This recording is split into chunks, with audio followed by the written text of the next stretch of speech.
Hi, friends. What's up, peeps? How y'all doing? Happy Happy Monday Monday morning. morning. Hope you guys have enjoyed your weekend And your week. and your new week to start. Hope your weather is nice. It's windy as hell here. Hope it's not as windy when this is starting. You're so funny. Anyway, For how those of y'all you who doing? are confused, this is Yes. another pre record. Yeah. We've been doing this because sister girlfriend's been busy. She's gonna be on TV soon. Uh, uh, so we're going to talk about something. We're going to do a little bit more. You have a bunch of questions. Lila has a bunch of questions. We're going to talk about something. I'm going to read something. Today, we're going to focus on some access consciousness shit. We're going to get down and dirty with some stuff that actually keep people out of choice. And I'm going to tell you what they are. Speaking of me being on TV, I'm turning into an interviewer. this this episode is purely selfish on my part. Mm-hmm. I wouldn't say struggling with distractor implants, but Mm-hmm. like my brain is like, what the fuck do I do with this? So, Sean, Yes. what do we do with the distractor implants? So, But for those distracted people influence. who are not access people, tell them what they Yeah, are. so distracted implants is a concept that comes out of access consciousness. There's a book.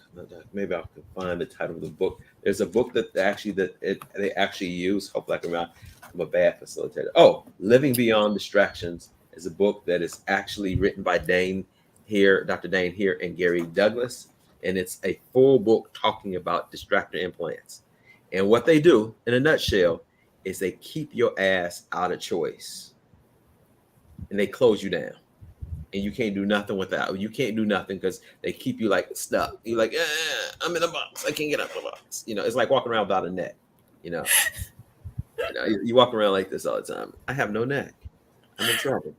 I have no freedom, and that's what they do. I'm gonna tell you what they are, so you guys know exactly what they are.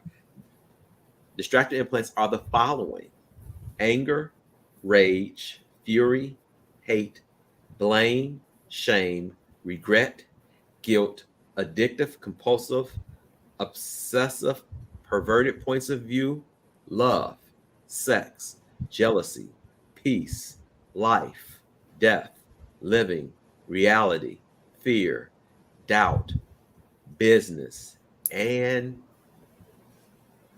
the last one, the biggie, relationship. That's So my favorite distraction. most people were like, well, wow, that's the whole gamut of everything. Yeah, because what these things do is they keep you obligated to think you have to live a certain way, and they take choice out of the picture, off the table. You are not able to be in choice. Distracted implants are what people use to judge, not what people use to choose. It's the judgment to at a magnitude of 1 billion%,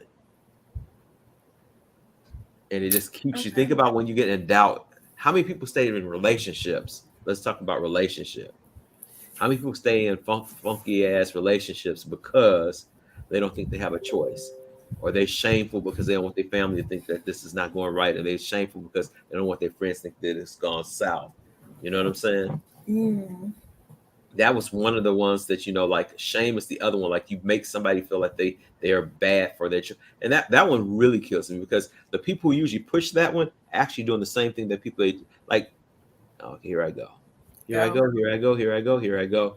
Church people, Church folks. they always, not all of them, but a lot of times, they have this dogma, and then 9 times it's like this. Why does it, like, this is the funniest thing, even in politics. These politicians who's are they're ministers, talk about gay and lesbians, and then they get recorded having sex with somebody. It's just like, what? It's that judgment piece about trying to make somebody feel less than, but that's what you are. It's And because they don't have allowance for themselves. yeah, yeah, and And that's that. so they seek to squash Yep. in others what they don't have approval for within themselves. Yeah, In because psychology, it's called reaction formation. uh It's I'm going to have such a huge response to this thing to cover up my actual desire for it. My ex-husband's former best friend, I hope he's watching this. There When you go. meet Petty Lila, she hasn't been here in a while. When we were younger, so I was in high school when I met them. I was a freshman in high school. And he had been on the football team, this like big, buff, masculine guy who was pretty much a womanizer. And I was like, you hate women so much and you hate gay people so much. Something about this feels wrong. I think you might be covering up your desire for men. Yeah. Because there's no way that you can have that much aversion to gay people and gay things and treat women as horribly as you do without there being a problem there somewhere. Yeah. Oh, I would slam dunk that. I bet you if you go find this guy right now. Oh, he's probably still with his wife. He married a very interesting human. Yeah. And because he's Christian, he is a minister's kid, a Pentecostal Black minister's kid. There is no room in there for him to be gay. So he's probably still with that woman, probably still cheating on her, probably still bashing gay people. I'm going to read this other line. Distracted implants put your attention on something you cannot handle. Ooh. You can't handle. Most of them, when you think of the rage, you cannot handle. The fury, you cannot handle. The hate, you cannot handle. You can't handle something. It forces you out of space so you can't deal with it. Like the example that you gave about this guy. You can't deal with. So what happens is it keeps you from, because truly this individual that you're describing, if he didn't have his family, if he lived someplace on the other side of the planet Earth, he might be a little bit more joyful, and he might find a place that he doesn't have to keep himself from handling his own business and choosing joy. All right, let's talk about rage. Okay. I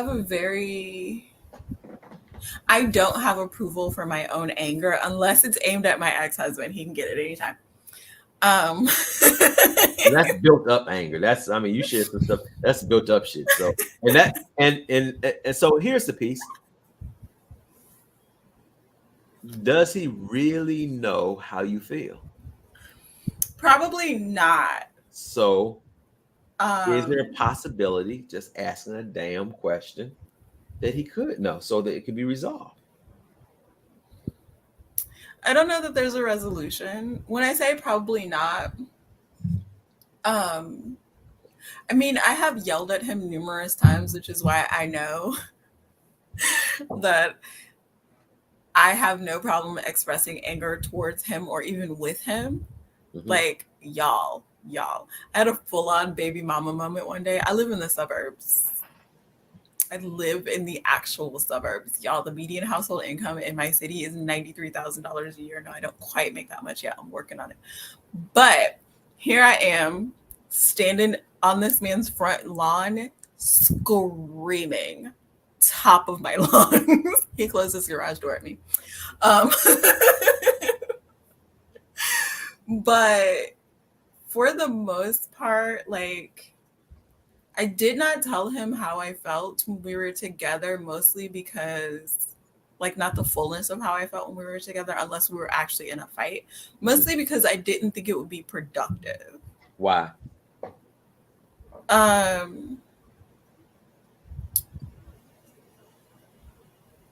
think because I felt like if somebody came at me with complaints, like I am a hey, let's kind of person.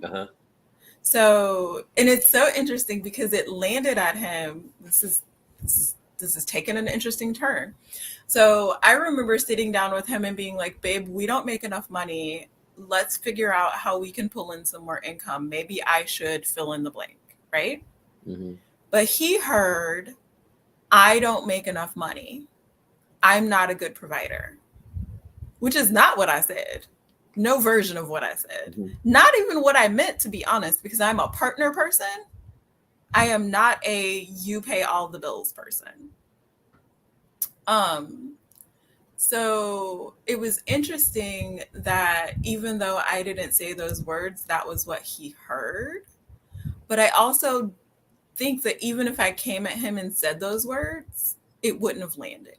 Like if I felt like you're not a good provider and I came to him and said, you're not being a good provider, I need you to triple your income so that we can feel safe and secure, I don't think that would have worked either. Does that make sense? Mm-hmm. Yeah. So that's all I got. So, so, so let's go back to you say. So you had a question about the rage. Yeah. So what's the underlying thing with rage for you? The rage, the rage I think is probably just the unexpressed anger impacted over time, like you said. Mm-hmm. But my general relationship with anger is I don't have approval for it. What do you mean? People don't give you space for it? I don't give myself space for it. I don't Why not? allow it out. Why? So what do Because you I do think it's when you get because I angry? What think do you it's do? dangerous. Is it? I think so. That's my relationship with it. How so? That you used it that way, or somebody else using it towards you? Um no, if it's me using it that way. When other people are angry with me, I don't know. I'm gonna have to sit with that for a bit. But I am a I'm a verbally violent person, which is going to shock people who haven't heard me yell at my ex-husband. Um, But okay, but wait, but are you yelling at him? Even though the yelling is not going to change too much, I don't think. no, But the question is it because of the experience, the history there, that things just did not turn out? Or let me ask you this: did you realize even in the beginning that this wasn't going to turn out? And you just ignored it. I'm just wondering. probably. And what point didn't you say, "I need to get the hell out of here because this is not what I want or desire"? Um, a lot of points. Say more. Um, the first time I went to break up with him, it was because I was leaving for school. Hmm. And then I didn't leave for school, so I didn't break up with him. We were living Uh-huh. together. The next time I went to break up with him, I was packing to move. Hmm. I was moving to Minnesota with the family that I nannied for, Hmm. and I found out I was pregnant 2 weeks before we were moving, Oh and wow. I opted to stay. Uh, the third time I went to break up with him, I was revising my resume and I found out I was pregnant with the second kid. Mm. The last time I went to break up with him, I wouldn't let myself realize that I was pregnant so that I would actually leave. And then once I left and I found out I was pregnant, um, I set up some parameters around my coming back, Hmm. and he would not meet those. And so I didn't come back. So, so I guess the question I'll ask is that is the rage really designed to go towards him or is it towards you? Because No, the rage is bigger. The rage is prior to him. We were together for like half my life wow. when we split up. So he is a part of that, but Hmm. he is not all of it. So the rage itself is smaller than it's ever been, because I've processed a lot of it. The anger though, so the last time I was angry was actually Thursday. Wow. um, and I I think I eventually moved it through my system, Uh-huh. but um I did actually feel like it was justified and rightful. So let's talk about when I'm uncomfortable with it and I don't express it because I don't want to hurt the person. It's usually towards my children. And like I said, I'm verbally violent. I was raised by if you don't get your ass. Or my mom actually threatened to kill me one day. Like, these are the people that raised me. Mhm. My mom pulled the bitch, I brought you into this world, I will take you out card on me. Mhm. Um, it was not received the way she thought that it would be, and she regretted her life choices. But that is a different story for a future time. Ask me if y'all want me to tell y'all. I will gladly, but I will not take up the rest of the show with my shenanigans. Um, I don't have the reflex of, okay, I'm angry, so I'm gonna go move this anger out of my body. But then when I come back, we need to talk about what you've done. Why not? That's not my reflex. Why not? Why not? What's I guess the question is what's The preventing you from the doing that? reflex. This Yeah. is the reflex. I bought ice cream. I bought myself ice cream. I bought my kids ice cream. I specifically bought vanilla ice cream for the favorite child. I'm allowed to have a favorite child. Go away. I specifically bought vanilla ice cream for this human. I opened the freezer. I opened my ice cream. Not only is it opened, not only have people been eating out of it, but this human has eaten all of my vanilla ice cream after I specifically said, do not eat my ice cream. So my reflex was, oh my God, you ate all of my vanilla ice cream. And he yelled back at me, and we yelled at each other for a little bit. And then I was like, okay, so how about you not eat my ice cream in the future? And he was like, okay, cool. And then he was like, that was really weird. So the question I guess I'm saying, so But I think that that was a healthy expression of anger and a healthy exchange between the two of us, because meeting somebody's yelling with your own yelling, valid and relevant and all of the things.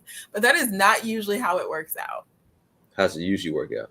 Or that is not usually how I approach things. Like, I let loose, but like just anger, not violence. Does that make sense? Like, my anger is usually violence. It Your is anger not, is violence. yes, it's not usually just I'm screaming about a thing, because I am a screamer. I'm small, I'm loud, we do that. I do not know why. But it's usually my words usually have violence attached to them. So it's not, I'm angry with you because you did this thing and it's coming out in a loud way. Mhm. It's usually the scripture, there's life and death, there's the power of life and death in the tongue. Mhm. I am usually killing people with my tongue if I'm angry. So I'm usually like cutting people down. so let me ask you this. Yes. What creates that for you? I'm just curious. Wow. I've never thought about that. Good question, John. It's Like what created that? I mean, and do you like it? Is this something that you like? Okay, so what usually creates it is feeling disregarded by the person. Mm-hmm. And I don't like getting to that space, but I do like having that power, if that makes sense. So it's you like you something about this you like. Yeah. So So if you were in a relationship or like I better like say creation and that didn't happen, would you create something for that to happen? no, actually, I didn't have a lot of, it's so funny. There wasn't a lot of that in my last relationship, which is probably why it ended the way it ended. Because the other reason that I have a weird relationship with anger is because I don't have approval for it, and I usually love the people that I'm around. Mm-hmm. Like, there are a few times where I'm just like, here, have some wrath, be unleashed upon. My former neighbor, full stop. today, she could get it. It would be fine. No problems. No questions asked. No So let thoughts me ask you about it. this. But does it take a lot of energy to do this? To contain it, yes. Yeah. So what would it look like if it just go away? What would be a possibility there if you could just let it go? If it was the tail of a great white shark, Let and it go, as yeah. in, like, don't contain it and just let it happen when it happens and deal with the cleanup, or let it go as in not experience it at all. So is it a contribution to your joy? I don't know how to answer that question. So let me ask it again. Yeah. Does it make your life easier having this aspect in your life? This rage. What would you do if you didn't have it? What would you be if you didn't have it? If you didn't have that dynamic, what would you create? If let's say that you'd have somebody like your first, second, and you didn't have that, what would you create if you didn't have if that wasn't in your last night I was touring, I was watching these comedians, and this one comedian, he was this white dude from your area. I think he's from Nashville. He's talking about we just didn't have certain things in the neighborhood. So he said we didn't have Mexican, we didn't know what they looked like. He was amazing Mm-hmm. talking about Mexican people. He had one guy in the class, he said once he came there, everything was based upon that one guy. So if you didn't have that in your life at all, what would you create unless you like it? I'm just gonna keep asking that question until something shifts, because I honestly don't know. Like, my brain's having a hard time conceptualizing. So I guess the only reason I'm saying that, sister, is that how are we sometimes oriented to be attracted to that energy that keeps us like I can't even think about it outside that space. So it's not within my vicinity that there's another possibility to be without that. Do you get what I'm saying? Does that make sense? Yeah. So when I think about, like, not having anger at all, my brain is like, what? Yeah. Yeah. When I think about not caging it, letting it be an inhale and an exhale, Uh-huh. that feels more like I could see change being created Uh-huh. there. Um, yeah, that's why I was like, what? There's a difference to me between, like, not having anger, because I think the reason that people are perplexed when I'm like, yes, I'm a violent small person. I have been called a stick of dynamite, and that is accurate as fuck. The thing is, the fuse is really long, so usually by the time I explode, people are like, why did you just cut off my feet? It's because you've been pissing me off for 13 months, and I So finally so just so let it so so go. here's the piece about here's the I guess that's it. Yeah. Imagine walking down the street today, picking up a piece of dog shit, put it in your pocket, and let it stay in that pocket for 13 months. I'm so Instead of, instead of, gross. instead, instead of taking that shit out and throwing it in the goddamn garbage with a plastic glove or just to get rid of it. So my question would be is that, and I want to read this. So distracting implants are everything that designate to lock you into this reality and take you out of being you. They are designed to get you into judgment of you, not into handling what's actually there. So the Yes. dog shit's in the pocket. It stinks.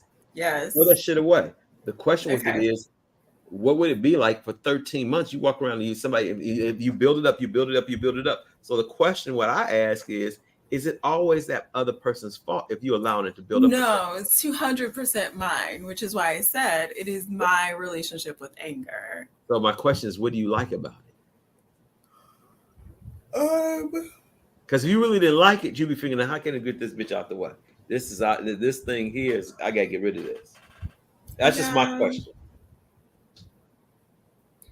To me, it comes back to approval. And I guess what I like about it is it's something that I feel like I can control in the moment. I know that I can't, because You can't. later, You can't. Right. So the question with I'm saying is that we get oriented to carry like that dog poop around for 13 weeks. Whereas if we put that shit in the garbage can, we like, I smell shit. You won't have that shitty smell. And then you'll be able to walk around like, okay, what else can I do? And I think, and it's no, there's no wrongness to it, but I think I'm glad we're having this conversation because how many people or don't beat me up for saying this, do you get to prove your point with somebody by doing that? Or Um, it's like what I mean by that. I told you so. Like, okay, I told you so. I do love being right. That's not in this particular soup. Okay. That is in the Lila brew, but Yeah. not in this particular soup. This is more. It is a right wrong thing, but it's the containment of my anger. But what happens when I contain it is it poisons me and it ultimately poisons the relationship. Absolutely. And so the question is, what do you like about that? And has it only been in one relationship or has it been in multiple relationships? No, it's been in multiple relationships. I'm just looking at it now Uh-huh. because what I did in the past was I will cut you off. I don't know. Astrologically speaking, Sagittarians have this I forgot you existed Uh-huh. button in them, and I will push that. Yeah. But I'm addressing it now because it's not something I'm willing to do with my children. Yeah. And it's entering that relationship. So I am looking at it now because it is affecting my relationship with my kids. Uh-huh. But until then, I will just cut you off, snip, snip. So the question with it is, you still like hearing that dog doo doo? Um, I don't think I did, but I think that my way of not carrying it was to throw away the whole article with the pockets. Okay. Does that make sense? That gets expensive. It does, because now I got to go buy new pants, Yeah. a new coat, a new hoodie. And, and meanwhile, across town, you just bloop, garbage Yeah, can, don't, yeah. or So, not pick it up at all. or not pick it up at all. Yeah. Yeah. So, Yeah. I mean, there's layers to this, but I do appreciate this conversation because it's given me some awareness and some Yeah. guidance. Yeah, I'm gonna just share one more part of this, which is kind of interesting. This is out of Access Conscious Foundation class. Distracted implants are meant to hide the she cues, the secret, hidden, invisible, covert, unseen, unsaid, undisclosed, unacknowledged implants and explants that are underneath them, so that you are not able to get free. So what happens is that there's another layer on top of it that that's going to come at you that because you can never get from underneath it because it's something that's not coming to the top. So you always walking around like I got this dog doo doo in my pocket. I got this dog doo doo in my pocket instead of like because there's something about the reason I kept asking you a question. What do you like about that? Yeah. Sometimes I think we get in a point, we get in a space, and it's something about like I've been around people who like to argue, and I'm like, wow, what hasn't been fulfilled that you got to be in that space? And if that person leaves and you're by yourself, now what? Do you argue with yourself in the mirror? That's crazy. Right. I mean, no, real talk. I think that sometimes I talk about myself with this. How am I organized? Like, have you ever noticed that people always they say, "Man, I'm picking up other people's energy," but it's always negative people's energy. Like, how many people wake up and they say, "I woke up, I'm depressed," and I say this to people, but you only oriented towards that person who's depressed. But what about the billionaire or the person who's happily married? How come you don't wake up like, "Wow, I'm a millionaire," Oh Next week's wow, topic, friends. Um, yes. I'm going to leave y'all with this teaser because Yeah. John's turning into a pumpkin soon. Yes, yes. Um, I was talking to John about this before we started recording, and I didn't give you this example, but I'll give Uh, it to you now. So you asked about child support, and I gave you the answer that I gave you, and mhm. that's another soap opera for the future. But I'm in this group, And this woman was basically like, I am getting paid by my ex-husband to stay home, basically 6 figures a year. And I read that and I was like, dear universe, we need to talk. Because if it's available to her, it's available to me. What the fuck am I doing wrong? Different, you know. What am I not doing or not being that my ex-husband is not paying me 6 figures to stay at home with my kids? Yeah. So yeah, we can talk more about that, like choosing the energy of negativity to tune into versus choosing the energy of what you would like to create to tune Yeah. into. It's like, and it's and this is a whole nother topic. It's like exchanging virtues of one thing from a negative to a positive in this reality. And what would that look like? So that you actually transition the energy, negative energy, to positive in your choices, so that you don't have to stay stuck and miserable and upset. Because that shit can kill you, create cancer, create divorce, create a whole lot of shit. That, and I think people, I'm glad I used the analogy of the dog boo boo, because nobody wants to smell dog doo doo all day, but they do in their everyday living with holding on to shit that's not a contribution. Amazing, amazing. Yep. Well, Yeah. y'all, Well, I'm a friends, pumpkin. thank you for Gotta get watching out of this here, facilitation. and here you go. And we'll be back next week. I hope you guys have a wonderful week. Until next time, peace and blessings. Deuces. Bye, everybody. Bye.